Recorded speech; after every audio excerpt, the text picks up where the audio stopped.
What will you do when the god you're supposed to believe is eternal is murdered right in front of the whole world?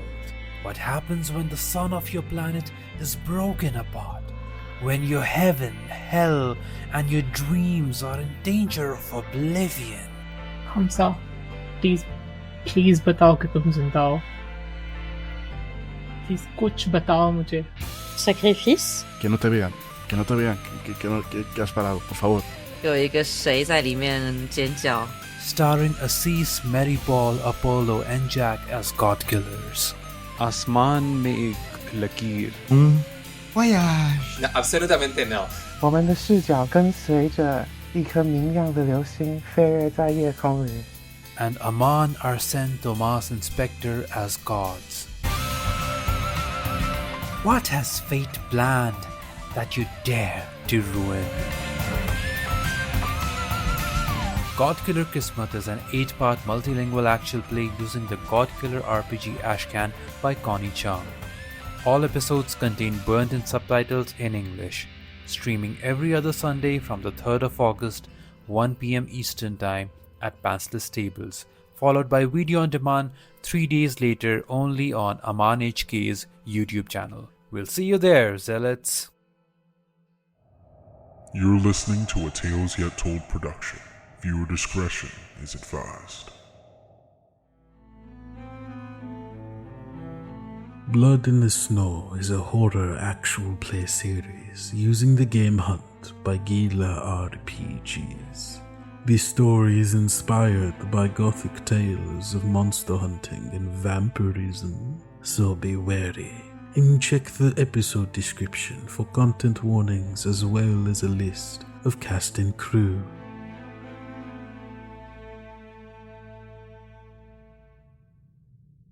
Sanguis Populi, the blood of the people. That's what they called them in the past. They protected the people of the hidden city of Ozerod. They watched over the crypts and they protected the dead. Now, they only do so for the price of blood. 5 years into an invasion from strange creatures from the great beyond, people have been driven towards Ozerod, and Ozerod opened its doors to them. The invaders have slowly scoured the land and have finally found their way to the Illusory Forest, where Ozerod resides. The magic is being drained from the Illusory Forest, and once they finish, the hidden city will be revealed and no one will be safe. So the weight of expectation falls on to Sanguis Populi. No mortal has successfully slain one of the enemy commanders, but perhaps 3 vampiric knights armed with cursed weapons can do the job. Blythe, Elvira, Swan. They set out into the Illusory Forest to find that it was already going haywire. It's under attack, and under the assumption that anyone who passes through it may be the attacker. The knights not only strike back against the strange creatures from beyond, but the forest as well. The illusion escalates in scale, warping the world around them, but they manage to wrestle themselves back to reality, if not just for a moment. They find themselves walking down a forest path, making note of the runes engraved in the trees.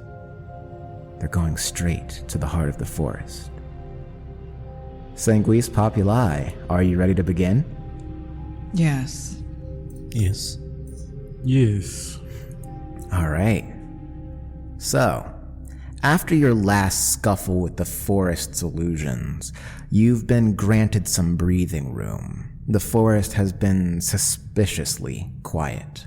You don't hear the sounds of animals, just the sounds of your own boots sinking into the light layer of snow on the ground. How is everyone feeling?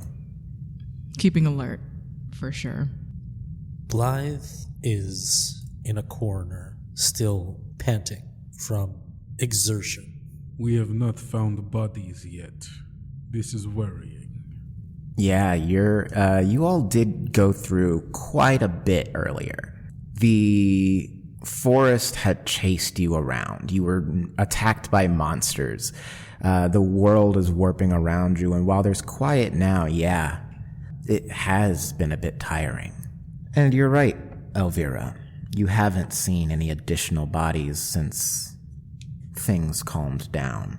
That said, as the three of you gather yourselves, Swan, you staying alert, you begin to notice that as you pass under a tree with a clear view of the sky above you, that it almost looks like the clouds in the sky have gone still. Perhaps the forest is playing another trick. Well, we are not going to have much luck determining where exactly we are using the stars, but somehow that makes this all the more fun. And Swan kind of can relays that, like, is the sky also not real for anybody else? I assume we're saying the same. Yeah, all three of you, when you look up to the sky, you see it, the clouds are not moving as they should. You can see the moons up there, but it's very clear that the clouds aren't spinning. I think to a certain degree, Elvira might not notice, because Elvira spends most of her time in the crypt. Yeah, and so, you call this out, Elvira looks up and goes, I do not see problem. Clouds, moon, stars, it's all the same. Clouds, moon, and stars are all the same thing? No, I mean, the sky is same. It has them. Clouds move. Do they? Blythe?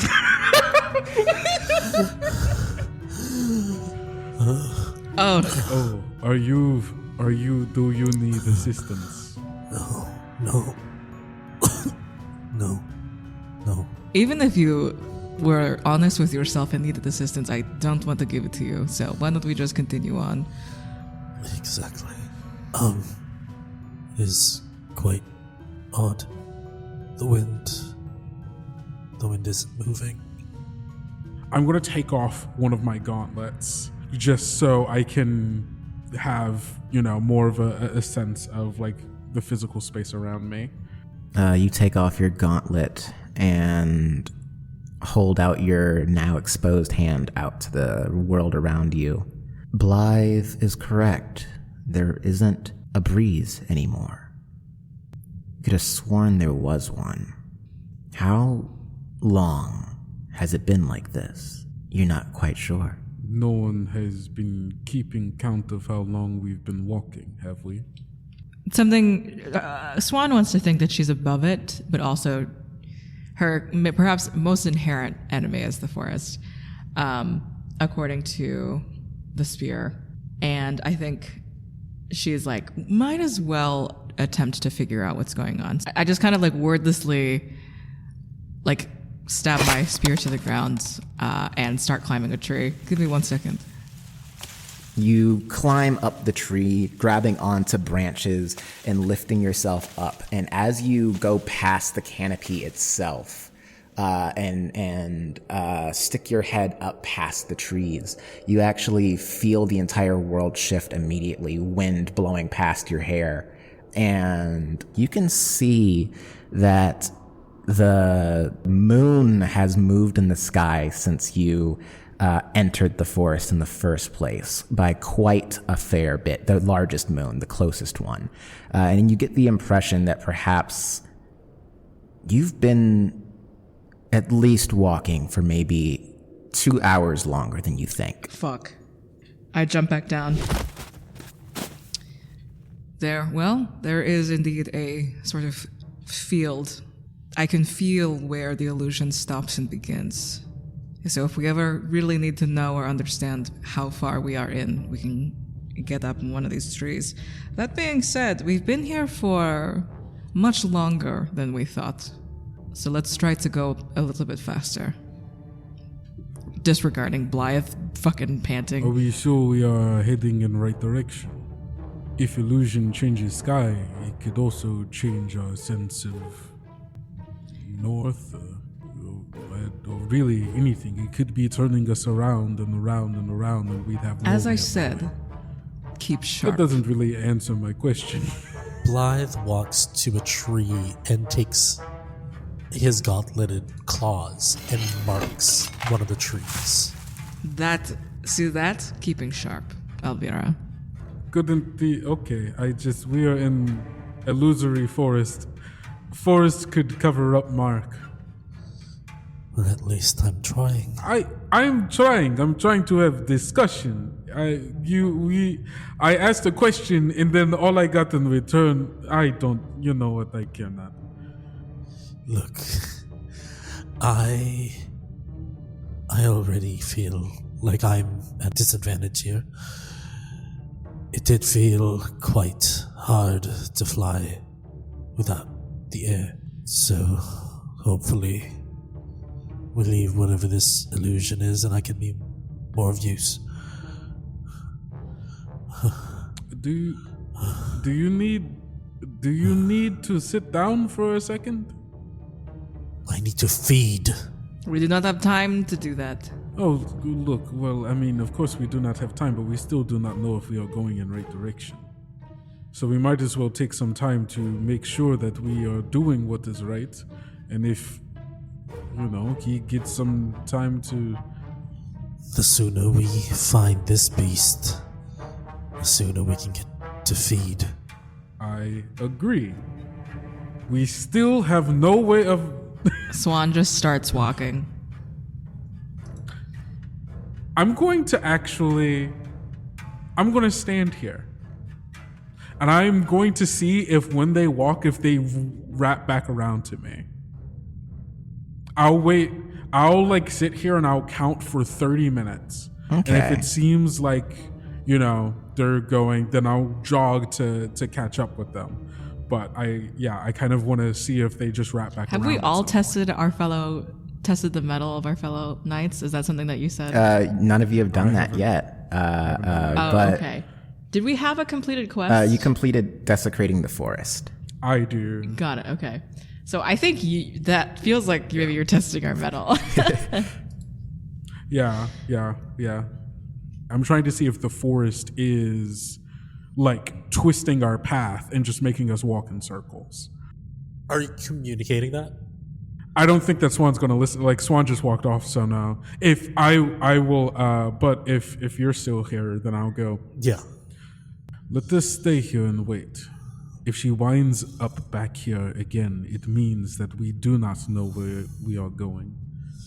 The Lord knows what would happen if Miss Swan just goes on their own. I'll accompany them. If there is anything to eat on the way, I'll be sure to bring some back. But it's a good idea. Now, Oleander, I am not immune to splitting the party, even though that's so hilariously stupid. We're all supposed to be doing this job together. But yeah, Swan, her thought is to just keep going on, and steals Blythe's sort of idea of taking her spear and marking things. She might even cut a tree down, marking the trail as far as where she's been, kind of tearing it down. And yeah, so just to continue desecration, I am marking the fuck out of the forest because it already thinks that we're a threat. We can make it worse, but why not? Yeah, no. Elvira is just going to be here and is going to count, personally, up until an hour. So, Swan's already walked off. Blythe begins following the path of desecration to make sure they stay hot on Swan's trail. And Elvira will stay behind just a little bit longer to see if the forest is playing yet another trick. As this begins to happen, Elvira, you're standing alone. Do you just stand out in the open, or do you take a seat? I think I stand probably like in the middle of where we are, and I spend the entire hour counting and like looking around to see if anything's changing, like seeing if our like trail that was like that, like our footprints that led us here, like if those are still there, or if there's like any change in the sky or foliage or anything like that. Okay, so yeah, you're standing there waiting, and as you count and you get to around 10 minutes, nothing has changed yet, and then 15 minutes, and still nothing, and then 20, you begin to hear leaves rustle once more. As you're waiting for something to come out of the bush, perhaps it's Swan, perhaps it's Blythe, instead, around that first tree that was marked by Blythe, you see a wooden hand begin to slowly wrap its way around the tree towards the mark. I stand silently and watch, trying not to make a move. And the hand grabs onto the mark, and it almost in a similar clawing motion, but in reverse, it wipes the mark away like a dry erase board, and then it slides back behind the tree. That is disconcerting. And I'm still gonna stand. I'm gonna stand here and count. I'm gonna like look around to see if anything else changes. Is it only the mark on the tree that gets removed? Like our footprints stay and all of that?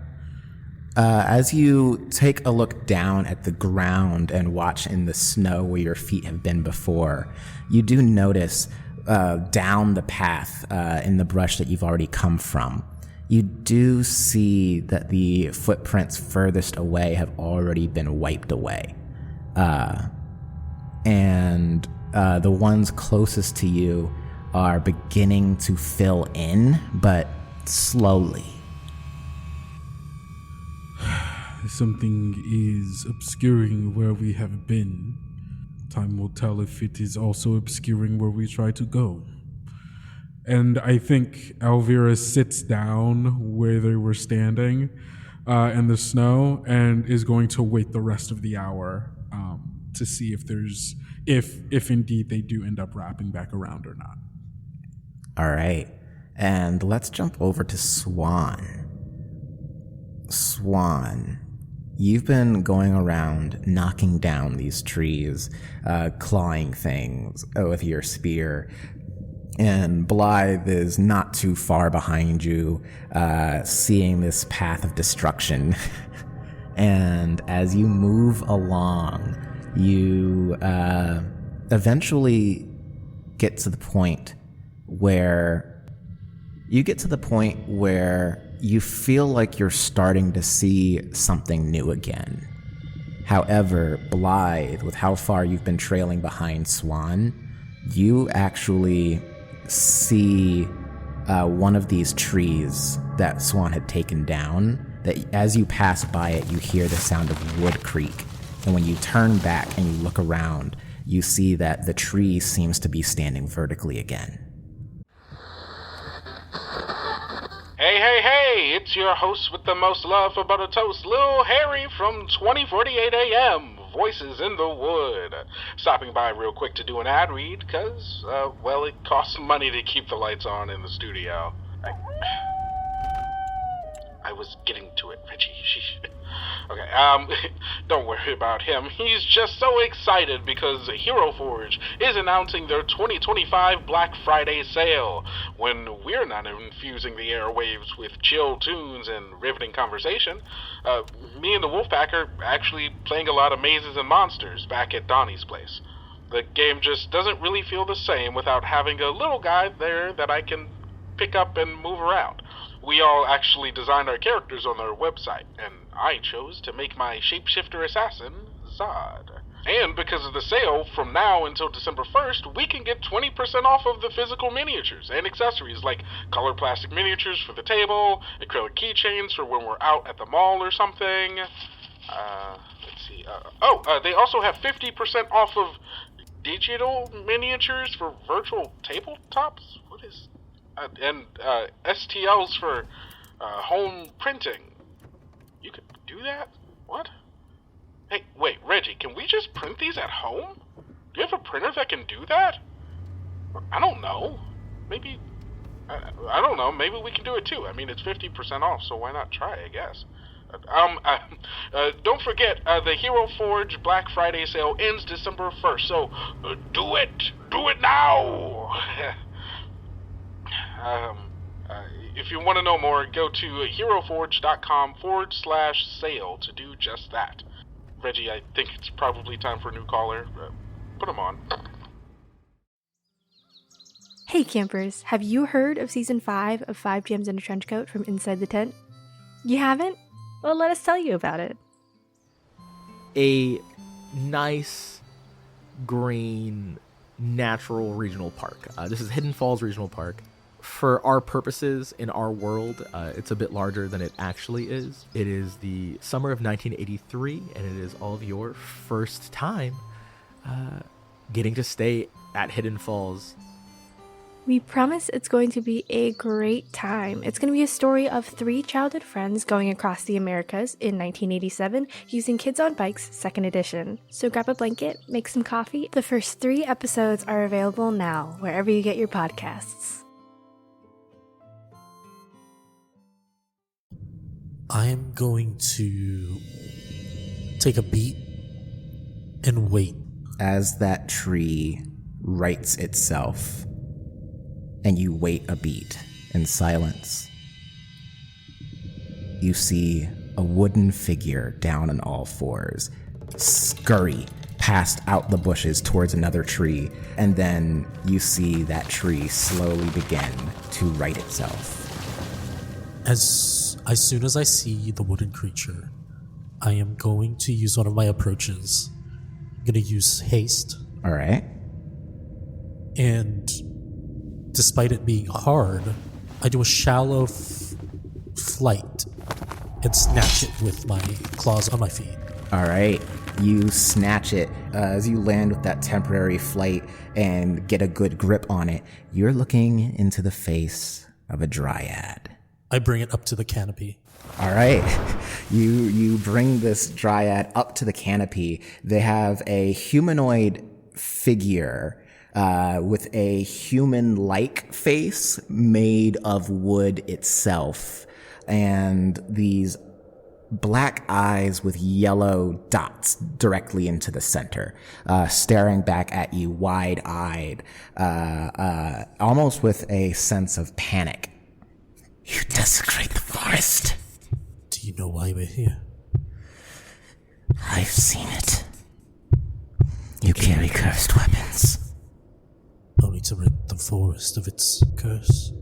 When you are one yourself. I suppose. Where is this beast? What do you hide behind that mask? Are you sure you want to see? Answer my questions, and I'll show you. The dryad hisses. They look down at the ground below, and as you've gone up to the canopy, you've actually popped up through the false sky illusion, and you see the dryad turn their head over, and you hear it creak as it sees the far off distance, and you can see it looking toward an area that ever so faintly you can hear the sound of water rushing. The elder tree. Is that where it is? Yes. For your obedience, I will show you what's under this mask. And the face of this mask opens to show a enormous maw, and I sink my teeth into the dryad. You sink your teeth into the dryad, completing your personal quest of stealing the blood of a creature unseen. And as you do, it does feed your vitality. But the blood doesn't taste the way that most blood does. It has almost a sweet, syrupy taste to it. Like you've bitten into a tree and are drinking the sap directly. And as this dryad writhes under your grasp, you see the wood shrivel until it's dead. Before the mask closes, a faint tear of crimson falls down Blythe's face, and like a steel trap, the mouth closes together, and Blythe drops down to the forest. And as you do, Swan, you end up crossing paths with Elvira again. Elvira, who's been sitting down for about 45 minutes now. Mm-hmm. Yeah, Elvira has just been, sitting here in the middle of the path. And I think upon the hearing of footsteps, like, coming from behind, actually, no. They aren't coming from behind. I think when Elvira sat down, Elvira sat facing the way that they had come from before. So I think when Swan does end up walking back around, it's in the direction that Elvira's already looking in. And upon seeing her come through, the brush, slowly gets up using her scythe as a prop, and just says, echoing out from underneath her helmet, "So it is obscuring our path. I saw creature's hand remove markings left on trees. Our footfalls fill with snow. And you are here again." Well, fuck off. Where's Blythe? What? He left shortly after you, so I imagine he will be here shortly. What? Moments pass after Swan arrives, and soon after, the trees and the bushes begin to part, and Blythe comes through. The tree. I know where it is. How did you come across this information? While Swan was busy clearing the path, I found one. Swan's so mad. Elvira can't tell. The dryads that have been repairing the forest. Oh, that is what they're I saw. dryads repairing the forest? Ugh. You seem excited? Flustered? It was hard to tell what that... Disgusted. Disgusted. Oh, interesting. It felt like... Never mind. But the tree is due east. Lead the way. Let's get this fucking over with. Well, that's the problem. These dryads are running us in circles. Then we destroy the dryads. Now that we know what we are looking for. Maybe we can. Maybe you can do what you do best. I guess the best way to bring them here would be to destroy things, so they would have to come and fix it. If you destroy a lot of things, maybe more than one needs to do so. All right. And Elvira is going to take out her scythe. And then I pull it far, far back. And when I swing, it's like the length of it extends far beyond my reach and slicing away at huge chunks of the forest. But as always, there is collateral damage. As you slice, just as before, the forest falls around you, a good radius around you all. The trees fall, the forest vibrates with pain, and you feel it rumble underneath your feet. And a moment passes before you see yellow eyes appearing in the shadows around you, and you hear a voice. Why? The longer you keep us here, the worse it's gonna get. One steps out from the shadows, and unlike the lanky one that Blythe had snatched earlier, this one's limbs are fuller, thicker, and their head has foliage that cascades down from the crown almost like hair. And they look upon you all holding a staff also made from a similar wood to them. And they go, Sanguis Populi, protectors of Azeroth.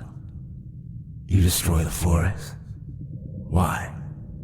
You are impeding our path. If we are to defeat the creature within these woods, we must make our way through it. Well, we can't help but notice that one of our corpses is strapped to one of your backs. And you see the eyes all dart towards Swan's spear, which, yes, is made of a deceased dryad. Cursed weapons to defeat the curse, wielded by the curse.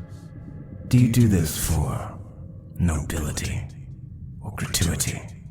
Swan, obviously is the wrongest person in this situation to be here. I think she's just going to smile and look, just kind of step back in between Blythe and Elvira and just kind of like pats the both of you on the back. Perhaps my friends would be happy to explain to you why we are here. You've stated why you're here.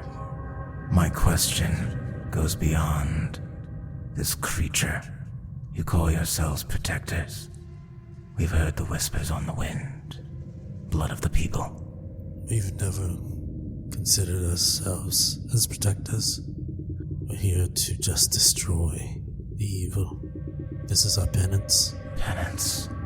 You subject the forest to your penance. We do what we need to do. As my companion said, you impede our path. Treat this wood with respect and we won't. We were told that there are many people who have died here in these woods. I have noticed as we have traveled, we have found no bodies. And I have seen your work in cleaning these woods. Is it safe to assume that you are in possession of the bodies I am here to recover?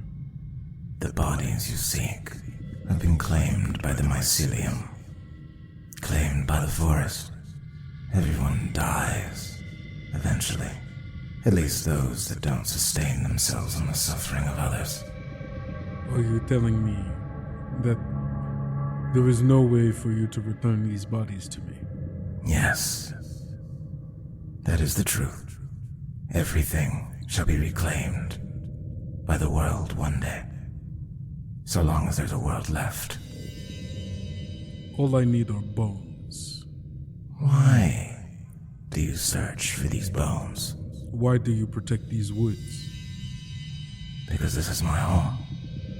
This is our home. And you love your home? As it loves us. As you care for those which you love, I protect that which others love. This lead dryad turns their head toward the mass of eyes that surround you, and you hear incomprehensible whisper go through the air. And then they turn back to you. Nobility. So you do possess it. And this dryad lets go of their staff and it stays freestanding, as if it roots itself into the ground. And this lone dryad steps forward toward you cautiously, not as if they're threatening you, but almost as if they're trying to get a closer look at you. I allow them. Do you slay this beast with noble intent as well? I am not here to slay the beast. I am here for the bodies. They are here to slay the beast. And the head slowly creaks towards Blythe. And the eyes scan up and down. And the head slowly creaks towards Swan. And you. Me? Yes.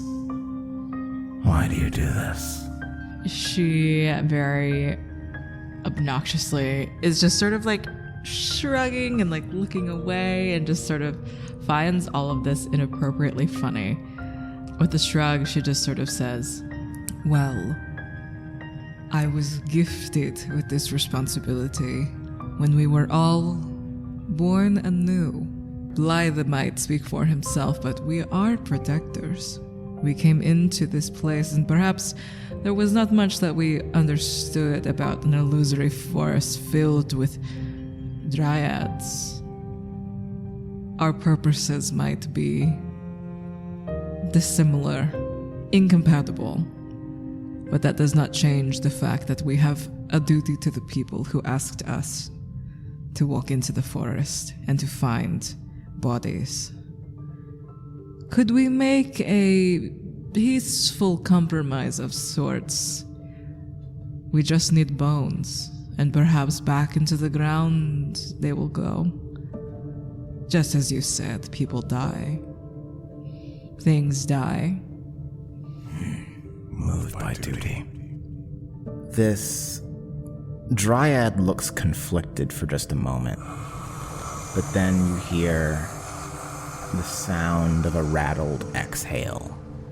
Leave these trees untouched, and you will face no harm. Slay this beast, and you will have your dead. The dryad turns around and walks back towards the staff, and as they take hold of the staff, the yellow eyes surrounding you all begin to disappear back into the shadows. Turning their head back to look at you one last time. Eastward, you will find what you're looking for. The creature sought the elder tree, the source of the magic of this place. But be careful. Vampires. They will drain that magical essence of yours, just like they're doing this forest. You're mortal, too. Watch yourselves.